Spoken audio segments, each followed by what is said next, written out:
Cost to the program. The station does not guarantee pre-taxable musician. by a listener to this program. The Word on Wealth with Gary Quackenbush is sponsored by the Word on Wealth Radio Network. This is the Word on Wealth with Gary Quackenbush of GQ Law.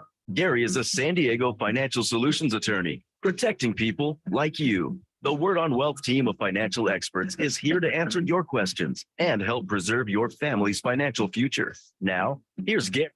Live. Happy Wednesday. This is Gary Quackenbush.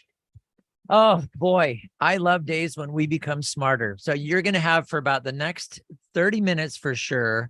Anybody that's listening to this show, get your friends, get your neighbors, get them tuned in because they're going to become smarter. We are talking today about real estate. For crying out loud, you guys, we're in Southern California. We're in San Diego County. We're talking about real estate. This is our life. This is our world. I mean, I've lived here for over 60 years, and real estate is where it's all about.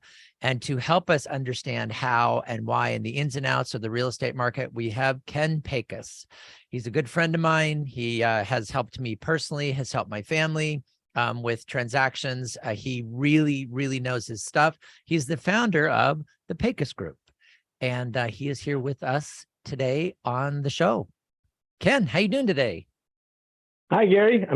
I'm soggy, I'm wet, I'm cold, but I'm really happy. So funny. Was it this morning? Yeah, this morning I got up and it was like, I hear this like rumbling and I go, oh, it got to be windy. So I open my front door and I have these palm trees that are like, palm trees in the wind are so dramatic. It's like, dude, you're really acting this thing out because they're like flailing around, and, they're just branches are just whipping. It's like, it doesn't matter how bad so I'm taking a video of this and they've got the little up lights on it to make it look beautiful. And they're just thrashing back and forth. And you hear the water pouring off the roof because we don't have rain gutters in San Diego because it doesn't rain here. It's funny. So I'm sending this video to my kids and they're like, Dad, it snowed 4 feet last night. So shut up. But it's so fun. That's the story of our life. We agree. It's so exciting. I mean, it's our story, we got Gary. rain. It's our story. We got a quarter of an inch, man. We're drowning.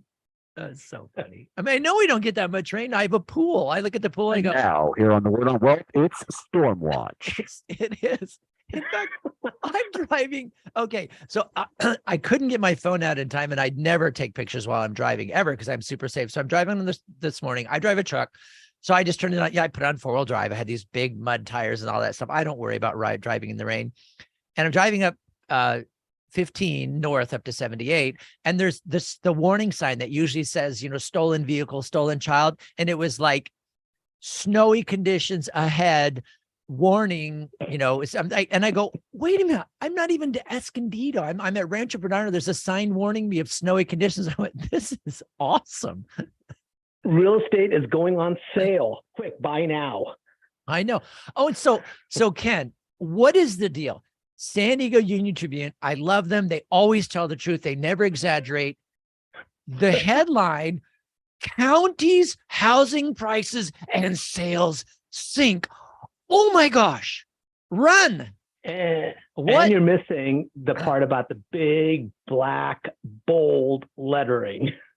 It was a fourth of the front page. I thought, wow, if it was an advertisement, they would have paid like $5,000. I just thought that was amazing. So I thought, I'm so glad that happened yesterday because Ken's going to be on with us today. By the way, if you guys want to get a hold of Ken, I told you he's awesome. If you haven't called him yet and you have any real estate questions or anything, you need to memorize his number, 619-977-8419. So Ken, talk to us about this. I don't know. It's crazy and it's not even true. But what's the deal? County housing prices. What does that mean? Run away? Or does that mean we should sell or buy or? Right. Well, and I think it's just it's what their intent is. I don't exactly know what their intent is. Possibly it's just to snag your attention, so you read the article, or maybe it's just to scare the living hell out of you. A couple of clients of mine, one was even on a plane already and had opened it up and said, "Oh my gosh, what's happening?" And I'm like, "Oh God." So just to break it down into simplicity, okay? Number one, what they're saying, once again, like we talked about in the past, is they're talking about the slowdown from last year. real estate is a following game. So what they were referring to was the number of sales that actually closed escrow in January. And it is absolutely true. We had the lowest number of sales actually close escrow in January since they started recording, which was approximately 1988, not that long ago. But if anybody was thinking it was going to be anything but that or something close, you haven't been paying attention to what happened at the end of last year, because closed sales always follow the market. So that was reflecting what the market was like in October, November, December, when things were going into escrow, or I should say when things were not going into escrow, because the interest rates were, skyrocketing and everybody didn't know exactly what was happening. So that is just a last reflection of what happened in the fourth quarter. That's Okay. where that headline comes from. If you go on to read the article, it actually has some decent stuff in there. There's some good information in it. It brings it up, but instead of actually saying, closed sales reflect last year, they want to get your attention that way. Mhm. Some of the references they made from some of the people, whatever, I think it's an opinion. It's, whatever their thought process is. I don't necessarily agree with everything, but everybody's entitled to their own opinion. I looked at that article and thought they're trying to create something in the minds of others, or part of it, like what everybody else is saying. That's all I can think of. Mhm. But my thought process is, don't fight it. Don't fight anymore. If that's what they want to say, Yeah. that's what they want to say. And in reality, they're taking what did happen in the fourth quarter and reporting it in a very kind of, in my opinion, destructive way to the way of life right now. Because if somebody was trying to buy, if somebody was trying to sell, they give people a different impression of what the market really is, which we've talked about in the past. Yeah. With our, it's a very brisk market right now. Yeah, and the thing is, you've always said that, and that's what I really appreciate. I mean, the reality is, if if we have an agent like you, Ken Pecus, where you know what you're doing, you know the market, you talk us through it. It's like when you need, if you need to sell or you want to sell. If you want to buy or need to buy. It's not, watch the news and go, oh crud, I guess I didn't really need a house next month. So because the newspaper says, or I guess I don't really need to move for my job because it says house prices are sinking. But the thing is that we always get caught up with, and you guys, we're talking to Ken Pecus. His number is 619-977-8419. You know him, you love him, we do. And we're just talking about kind of the housing market. The San Diego Union Tribune came out with this big headline, counties, housing prices and sales sink. And, real estate agents that know what they're talking about, they just kind of like go, yeah, whatever. I mean, we still have houses to sell. We still have people that need to move, people that want to buy, and that's what we're into. So, Ken, the one thing I do want to talk about, I have a question for you. We have about 30 seconds before you have to take a break, or a little bit more than that. But my question for you is, you can start before the break and we'll have to stop. But my question for you is really going to be, when we get news like that, is that something, I mean, really, should it really affect like our, should we now pull our house off the market? Should we push on, and then does this really affect sales when they do things like this? Or is it really just kind of like, hyperbole and getting news headlines and stuff like that? That's kind of where I want to go with our conversation. So let me finish up with, this is Ken Pecus. He's the founder of the Pecus Group at eXp Realty. He's got an incredible team that is very attentive to your needs, answering questions about buying, selling, what you should and shouldn't do. If you get the UT and it's like, oh my gosh, housing prices, what's happening? Call Ken, 619-977-8419. He's our man. He's a guy that'll talk to you about it. The next thing I want to talk to Ken about is like, where should we be in the market? Should we be moving or what? Coming up on the Word on Wealth. You've got questions. We've got answers. This is the Word on Wealth with Gary Quackenbush of GQ Law. Gary's here to give you peace of mind with expert estate planning, trust administration, inheritance, and probate. Call Gary to build, protect, and transfer your wealth. 855-500-TRUST. GQlaw.com. You're saving and investing for the future, and that's good. Have you ever stopped to think, where does my money actually go? This is faith-based investing with Anthony Wright. Most Christian families don't understand this one thing. The money that you're saving for retirement helps fund the abortion industry as well as other liberal anti-family causes. It's the sad, dirty little secret of American investing world. And here's the good news, though. You probably also didn't know that just a few minutes of your time and we'll screen and clean your investments for you. There's no cost, no obligation. Learn the truth about your own investment mix. Then the choice is yours. Remember, the word says when God's money is in the hands of the righteous, the people rejoice. Well, we also are fiduciary investment advisor representatives. That means that our firm makes a pledge to always act in your best interest. Go to BibleSafeInvesting.com. Download a free copy of my book, Faith-Based Investing, or call me at 931-RETIRED. And please don't forget, listen to Faith-Based Investing this weekend right here on Family Talk. Gary, your team at GQ Law are experts at solving IRS and state tax problems. Talk about that. When people have a tax problem, it tends to really stress them out. And one of the things we've been able to do is figure out how to resolve tax problems. One thing we might be doing is setting up a payment plan or getting a collection delay, maybe getting a determination that the person shouldn't have to pay the taxes at all. We do offers and compromise. We do audit reconsiderations. And one of the things that's a really powerful tool that some people don't recognize is sometimes bankruptcy can be used to actually eliminate taxes when there's certain conditions of the code that are met. So we can do all kinds of things. After we analyze your situation, we can figure out what's available, discuss your options, and figure out which ones to implement, what it's going to cost, how long it's going to take. And we can get people out from under all kinds of tax problems so they can sleep again. That's our goal.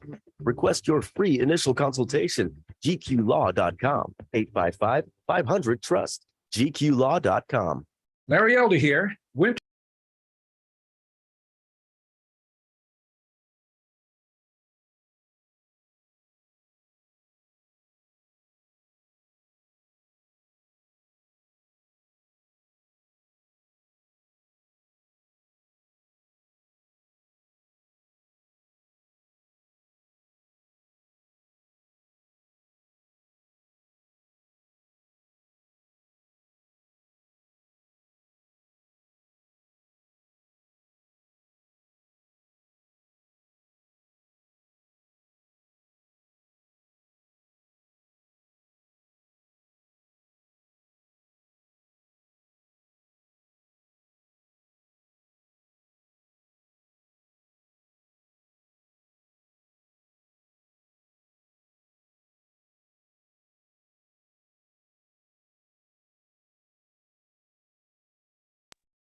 Tell a friend about this broadcast outreach, The Word on Wealth, with Gary Quackenbush of GQ Law. Call or click to request your free initial consultation or to talk with a member of the team. Call Gary at 855-500-TRUST. GQLaw.com. You're live.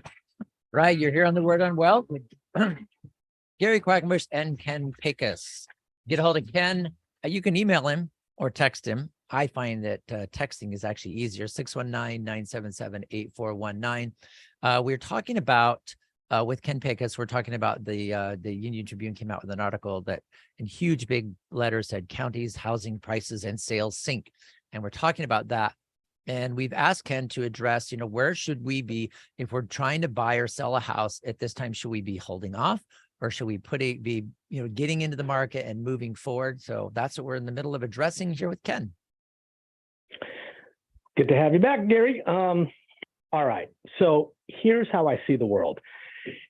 It seems counterintuitive to keep trying to convince people against their own will. Okay. So if I'm guessing that most of your listeners are people that are looking to build their wealth, build their retirement, they're going to be more data driven. They're just going to look at data. They're going to make those decisions for themselves. And so I think it's counterproductive to keep trying to refute whatever the media or whatever people's intentions are by doing these, whether it's selling newspapers or selling ad space, whatever. So I thought we would approach it from a little different angle. And that would be, do you want to build investment? Do you want to build retirement? Do you want to build whatever via a real estate vehicle? Just something as simple as that, right? So just approach it from that angle first. So to answer your questions before the break, you would ask me, would you keep doing everything now? Well, or not, or would you stop? Would you pull the house off the market? Well, my advice to you, and it's going to be always the same advice, always, is you always go forward on your real estate investments, whatever you're going to do, but just approach the investment based on how the market is at that moment. The market might be up, the market might be down, the market might be stable right in the middle. You gear your decisions to that market environment. You don't just pull away, you don't just start just because of something that's going on. Because there's people that think, oh my gosh, the market is great, let me just do this. And they rush to sell their property. Well, that's not the right time to sell your property anyway, because what are you going to do with the money? Are you going to reinvest it? Are you going to whatever? And they don't think that through. And they needlessly get out of the market when they shouldn't. Okay. So in this particular case, I think the prevalent advice to everybody is keep doing what you want to do, decide what your goals are. So I have a little bit of a story real fast I want to convey if you've got another minute. Great. About this. I had a office meeting. I have my whole team, and we're always talking about if there's nothing that we have to learn from the past. And, this, I've mentioned this is my fourth decade. I hate to say that in real estate. I did start when I was 8 years old. But you see what's happened over the course of all these years, and you try to be intelligent about learning it. And during one of my meetings last week, I conveyed to my team that, I remember getting out of college. I had an electrical engineering degree. I got out. I had a great job. But I couldn't live in a place, rent a place without roommates. I needed like 3 roommates in order to rent a place. And that's, I thought that was really tough, at that time. And that was with an electrical engineering degree job, working in navigation systems and all that sort of stuff. So I was paid pretty well. I was not paid, minimum or lower waged. And I still needed that. And I told him, I said, I don't understand why people say it's so much tougher today. It's always been tough. It was tough for me to do that then. And I made a lot of money in context, right? The other day I was going through In-N-Out Burger, and in the line, and I looked on the window there, and they're hiring people between $19 to $21 an hour. That's the starting wage at In-N-Out. Well, if you do the math for a normal year, that's approximately $36,000 a year. You'd multiply $36,000 by 2, and you've got, like 2 people that are, or got the 3 people that are working at In-N-Out, and you can actually rent a pretty cool place in San Diego. So first thing, it's context. Understand that it's not really more difficult now than it was back when I was getting out of college. And by magic, that afternoon, I went and read an Inman News article, and Inman News is the preeminent media for real estate industry. They had a whole rundown on the speech of one CEO of one of the largest real estate, I won't say who it is right now, but one of the largest real estate conglomerates in the United States and the world, talking about different aspects. And one of the things they brought in is that they did an actual cost inflation analysis and compared over these last decades. And go figure, he said that from 1989 to 2022, the actual inflation adjusted cost of a mortgage payment is actually up 2%. Wow. So think about that. Just let that sink in for a minute. And this was the afternoon after I had this meeting. And I'm like, oh my gosh, thank you. Because it's exactly the same now. San Diego has always been difficult to get into. It's just, we call it the sunshine tax. It's just a fact. So in 1989 is what, 35 years, right? Mm-hmm. In 35 years, our real estate business has been very, very stable, even through the ups and through the downs. So that's the first thing to let sit in. Okay. Mm-hmm. Okay. No, that makes a whole lot of sense. And we're listening to Ken Pecus. He's our real estate expert here on the Word on Wealth, and he's teaching us all about the market right now. So this is good. All right, I'm going to let you continue. Folks, write down Ken's number, 977-8419. If you're buying, selling, and thinking about it. Hey, Ken, I wanted to, do you want to talk about your seminar that you're going to be, you're the real estate expert at a seminar on the 14th, right? Oh yeah, yeah. Actually, and that actually leads right into this, and why I was even bringing this up. Good. Is because I'm actually, a small part of it. I'm just a real estate guest, like I am on your show, and for a seminar. And here's the title of the seminar. It's called "Learn Why Now is Actually the Best Time for You to Buy a Home." That's the name of the seminar, right? So if we look at all these headlines, or whatever, so the whole context here is try not to be influenced by the outside. Be influenced by your own internal desire to own property and create a real estate portfolio, whether that's personal or whether that is for a single family house or whether that is, much grander. So the seminar and the context here is that at any point, the right time to buy real estate is right now. There's just different advantages for the different times. So if I was to ask you, Gary, would you have wanted to have bought a property at the absolute peak of the last market cycle, like absolute peak, the year before, 2 years before it plummeted, quote unquote? Would you have wanted to own that property right now? To own it right now, it wouldn't even matter to me whether the price goes up or down. To sit there and own it, I don't care. I'm not selling because you would have bought it in 2007, right? Right. Or 2006. Right. You would have bought it at the peak, right? But yeah.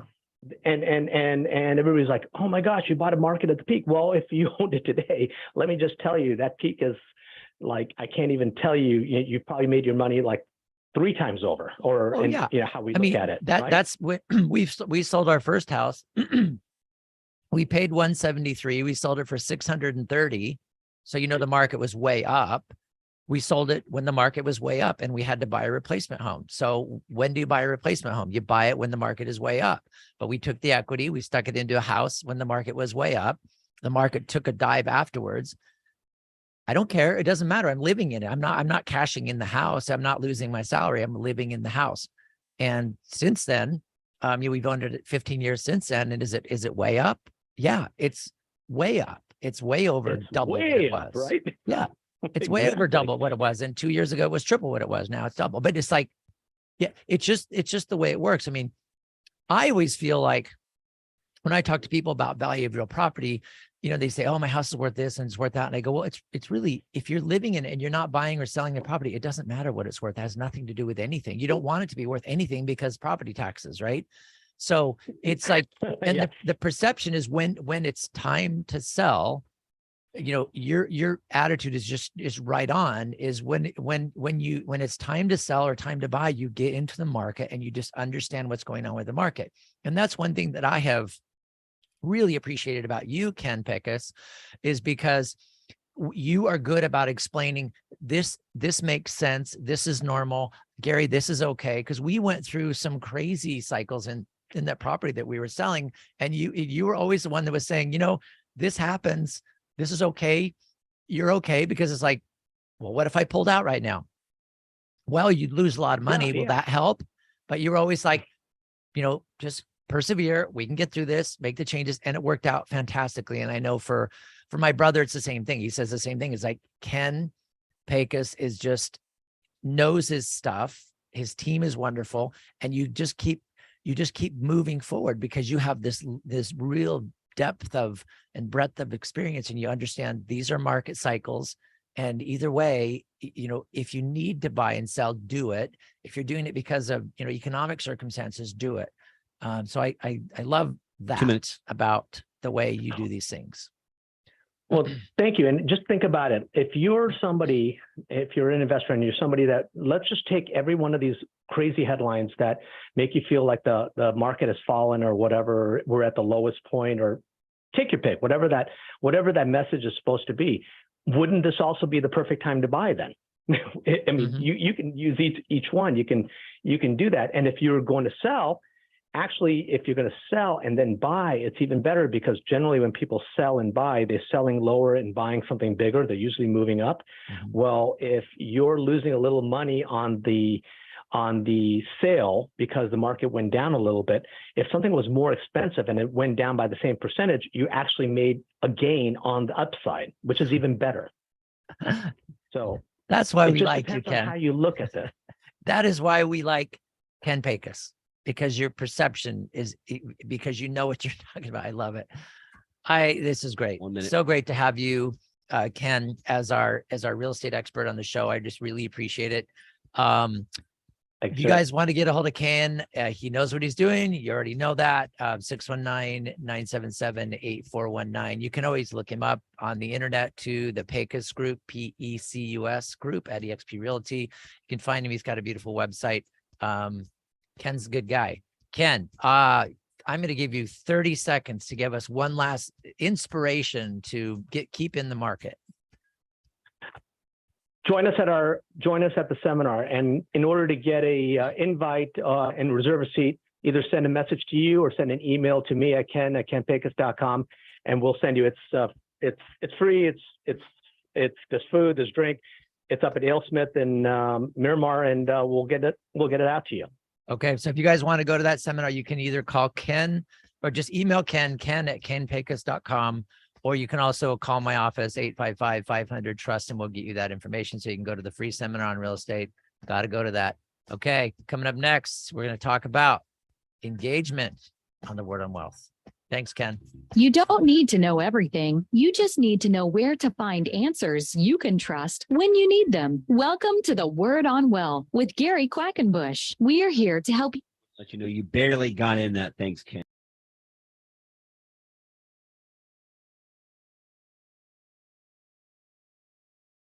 The team at gqlaw.com, 855-500-TRUST.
And the team at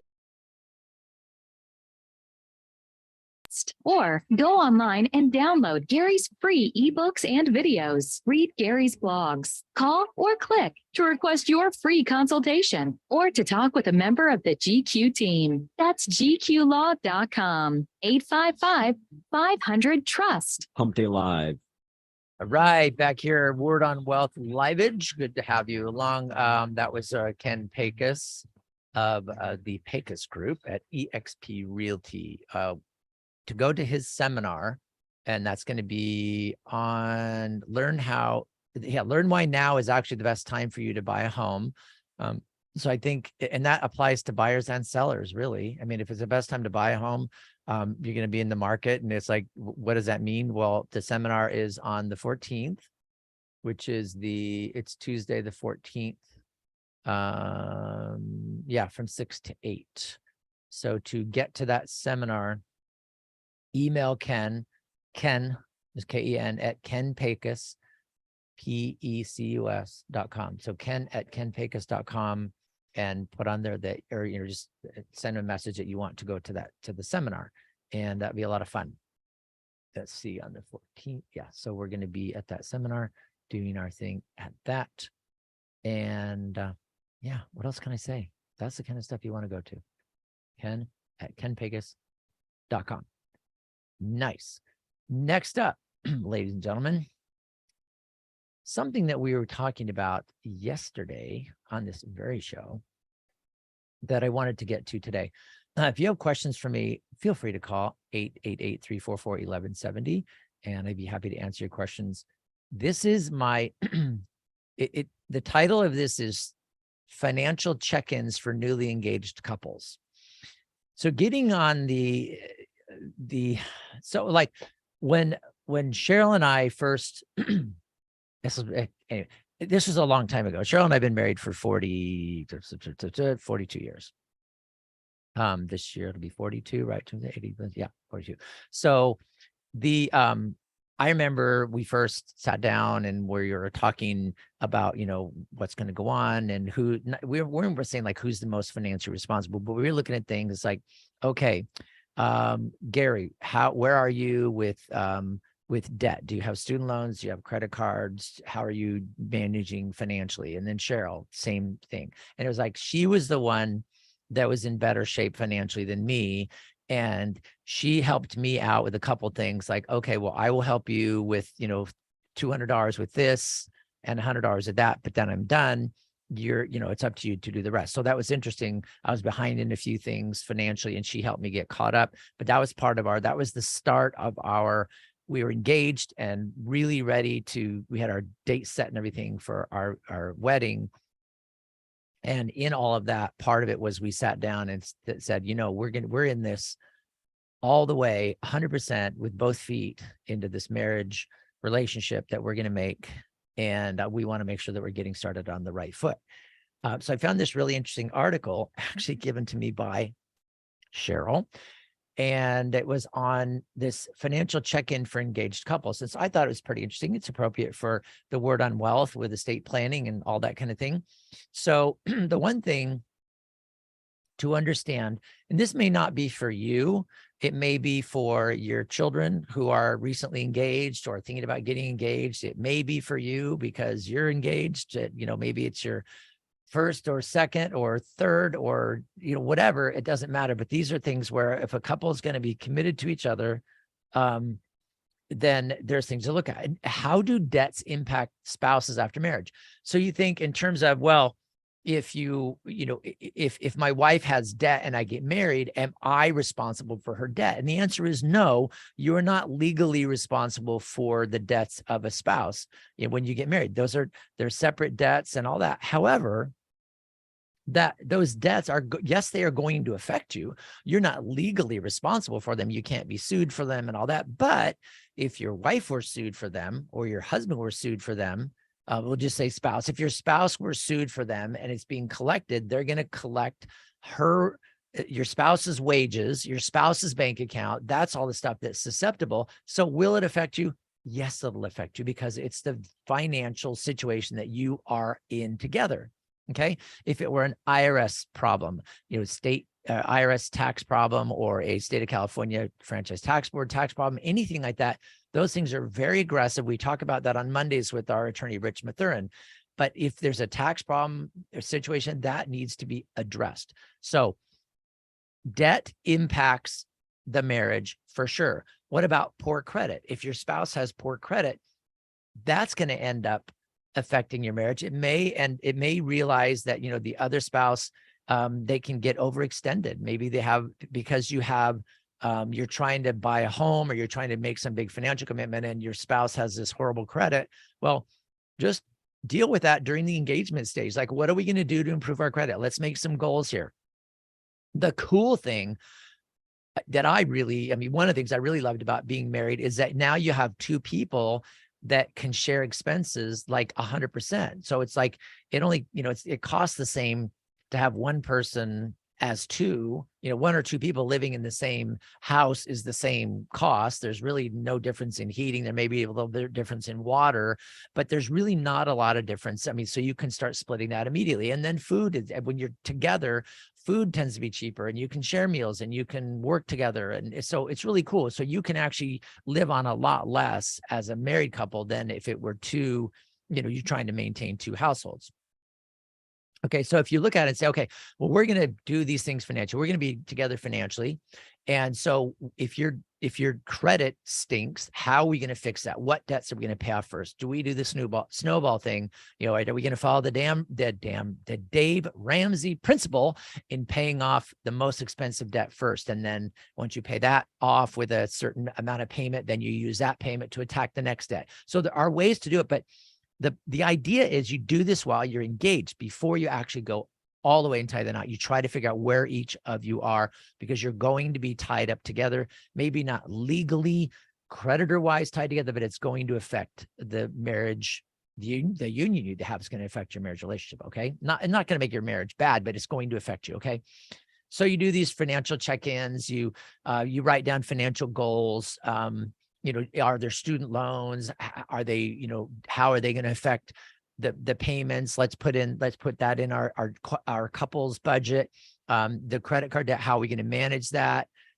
Statistically, what is it? The average American has between $4,000 and $6,000 on their credit card, which I look at that and go, that's nothing. But average American has $4,000 to $6,000. If you're starting out together and you're not making that much money, that could be a lot of money.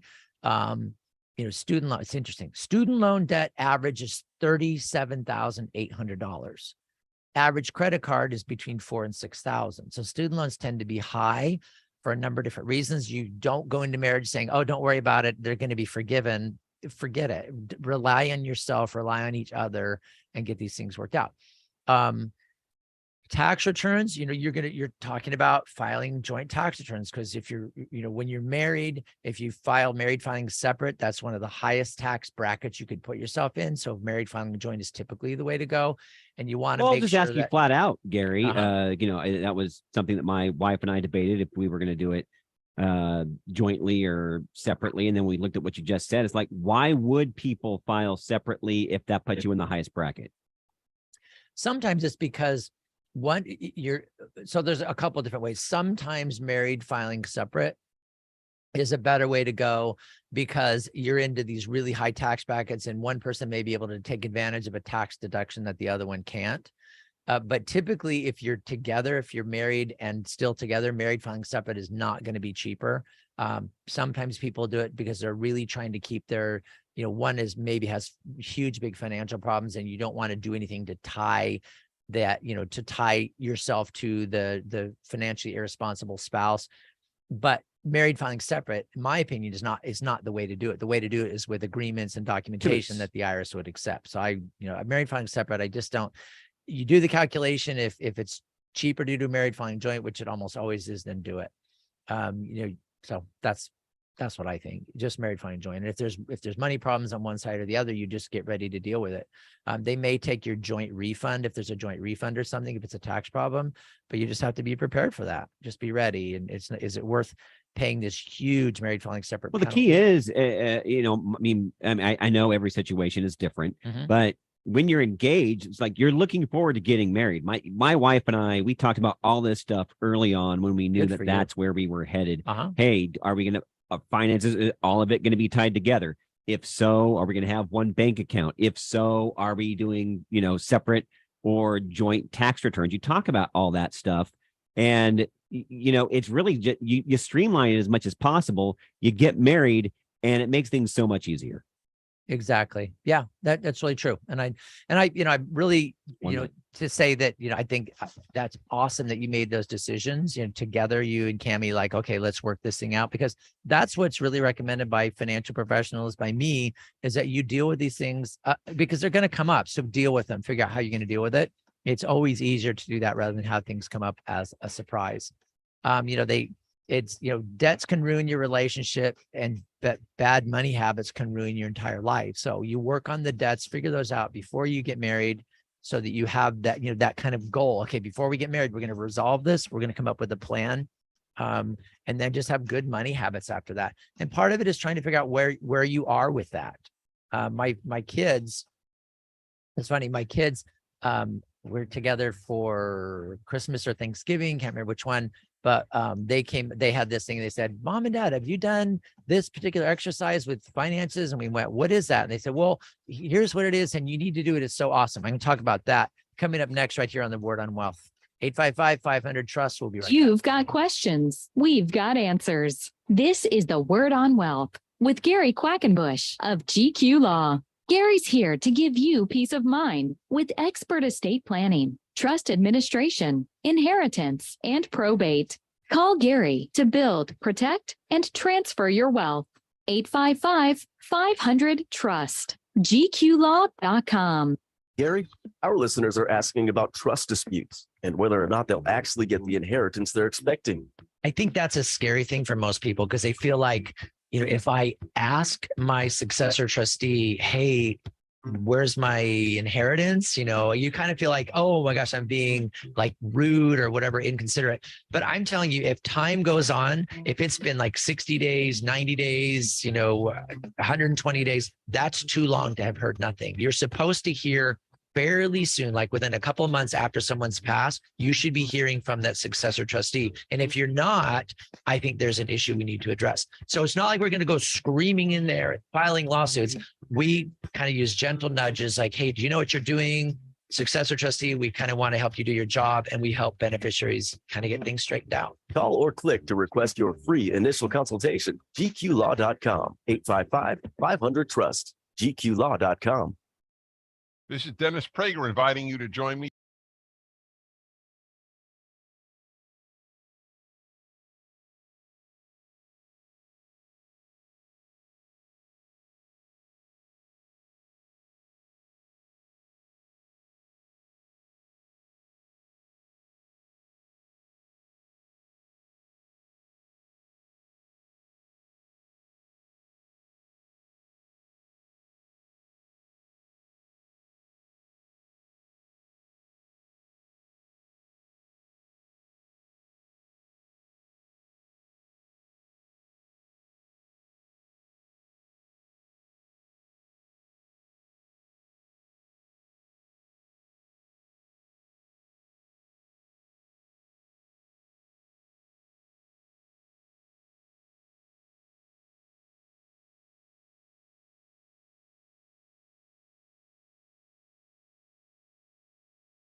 Tell a friend about this broadcast outreach, The Word on Wealth, with Gary Quackenbush of GQ Law. Call or click to request your free initial consultation or to talk with a member of the team. Call Gary at 855-500-TRUST. GQLaw.com. You lie.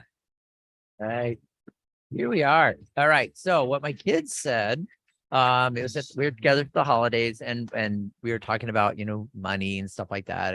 And my kid said, well, have you done I don't know that there was a term for it, but have you done this, the money spending exercise? When I went, no. And it has to do with how you, what you think is the most important thing to do with money, which is interesting. So part of it has to do with your disposable income, or I would say your discretionary income. Like what are the things you can really choose? Like what is important?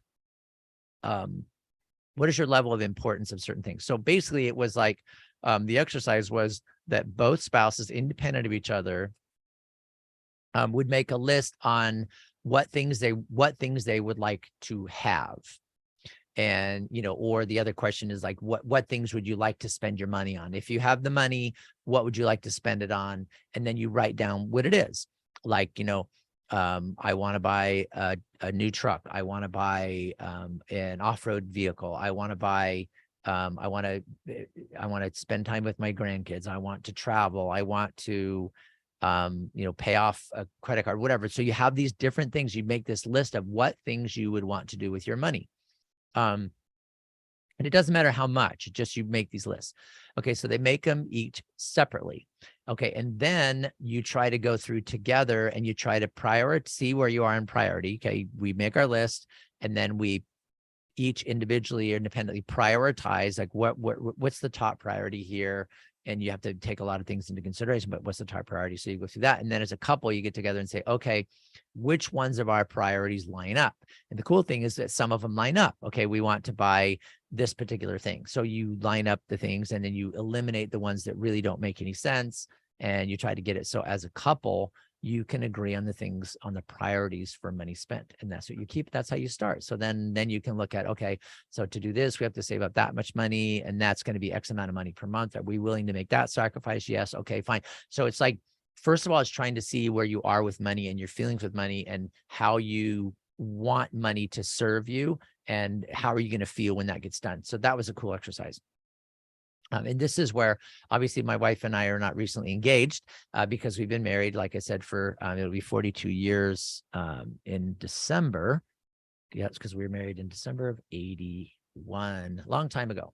So now, if you're doing that as a pre-marriage checklist, you're trying to figure out, where you are with your financial goals and stuff like that. I think that's really super important. And part of, the article that Cheryl had sent me was literally talking about how you perceive money.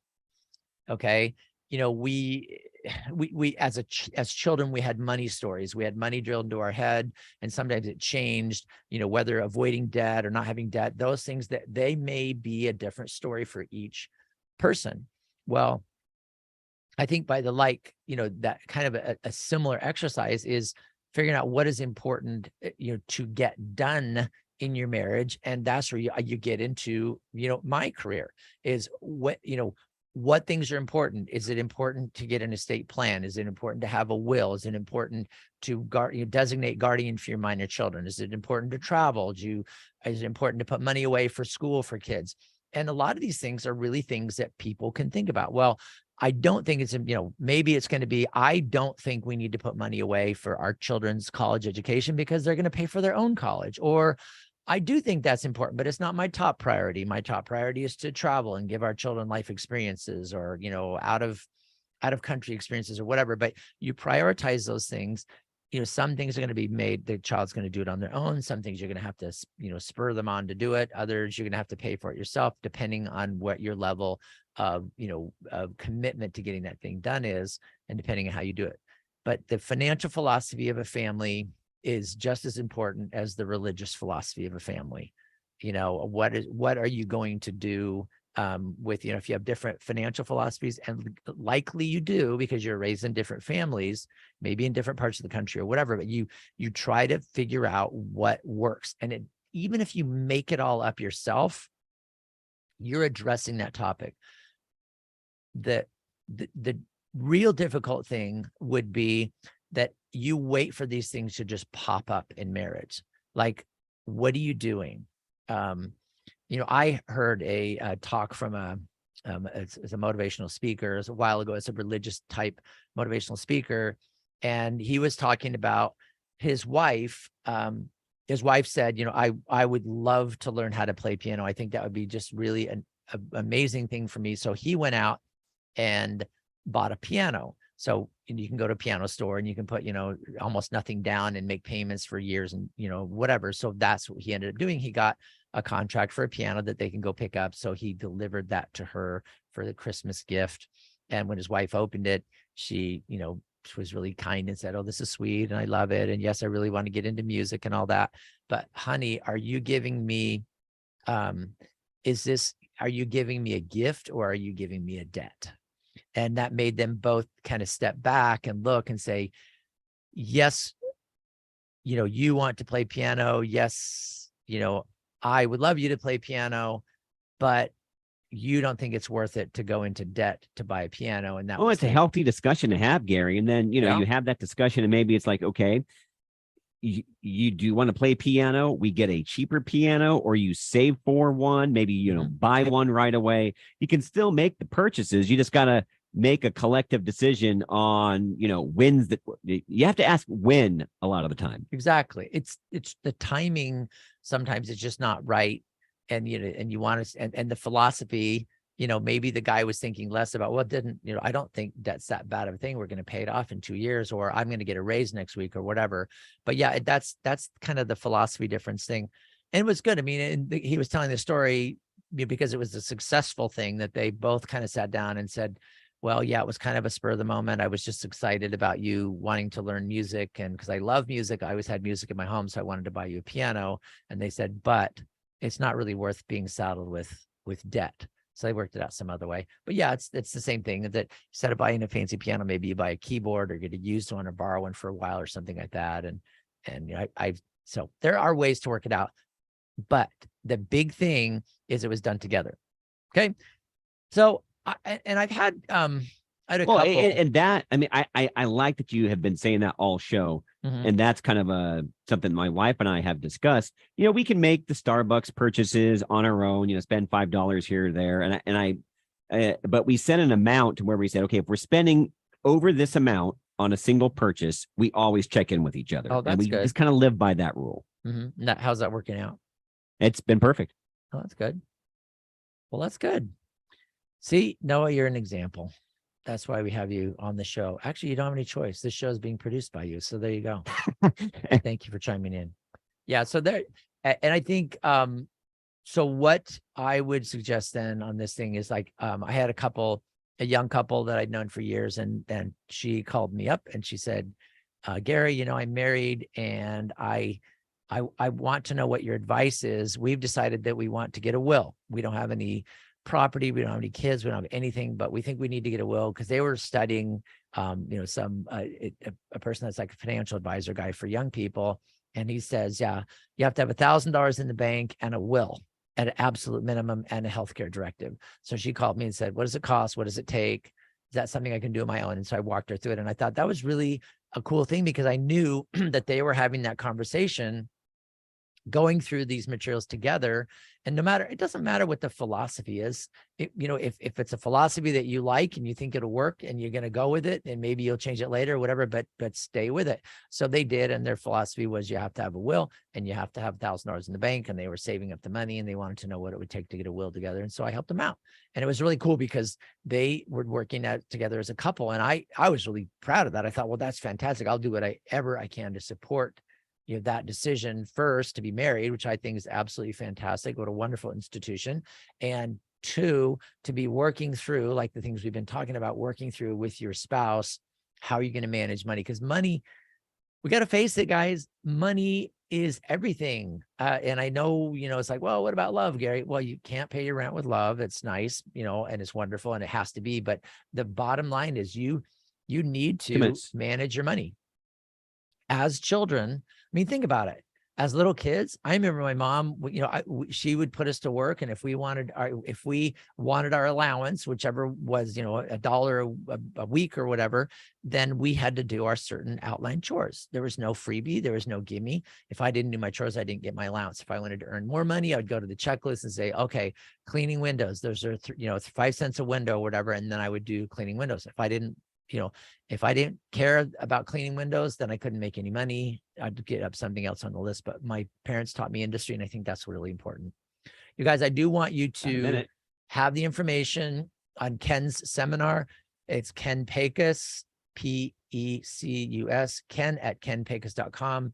Email him, and you can go to his seminar. It's on March 14th from 6 to 8. Learn why now is actually the best time to buy a home. And you're going to learn the ins and outs of how that works. A couple-hour seminar. They're going to provide some food and drinks, and it's supposed to be really a lot of fun. So that's going to be something that we definitely are supporting here on the Word on Wealth. Ken is one of our show partners, and we're just very proud to have him on the Word on Wealth with us, telling us all about real estate. All right, it's been great to have you along today. Tomorrow we've got Anthony Wright. He's our financial master. here on the Word on Wealth. Friday, we are going to have the author of, oh my gosh, Britt Field and the Lost Crown. Britt Field and the Lost Crown. That's coming up on Friday on our show. And then Monday, we'll be back with me and talking to Rich Mathern about taxes and stuff like that. So we got a really good lineup all week long. Appreciate you guys listening every day. I'm so glad that some of you are fans. Give me a call, 855-500-TRUST, 855-500-TRUST. Let's get you in top shape right here on the Word on Wealth with Gary Quackenbush. Tell a friend about the Word on Wealth, featured since 1995. With financial solutions attorney Gary Quackenbush, an expert in estate planning, wills and trusts, and tax problem solving. Gary is past president of the California Society of Tax Consultants. Reach out to us. The Word on Wealth team of financial experts is here to answer your questions and help preserve your family's financial future. The information you hear on the Word on Wealth is for general information purposes only. This program discusses general financial and legal topics. Seek legal advice from a competent lawyer for your individual legal needs. The opinions expressed